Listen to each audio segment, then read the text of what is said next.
పిల్లలు ఇటు రండి. ఆకాశంలో చూడండి, స్టార్స్ ఎంత బాగున్నాయో. అవును పాప, చాలా బాగుంది. అవునా? సరే, రేపు మనం స్టార్ గేజింగ్కి వెళ్దామా?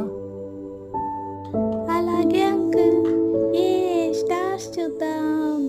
ఇదిగోండి పిల్లలు, ఇది టెలిస్కోప్.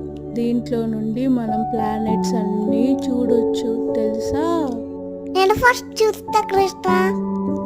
అలాగే అదితి.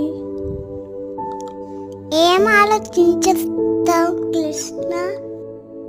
చిన్నప్పుడు మా అమ్మ నేను మట్టి తింటున్నానని చూడటానికి నా మౌత్లో చూసిందంట. అన్ని స్టార్స్ కనిపించాయట. అదితి, ఇక ఇంటికి వెళ్దామా? అలాగే పాప, బాయ్ టెలిస్కోప్ అంకుల్.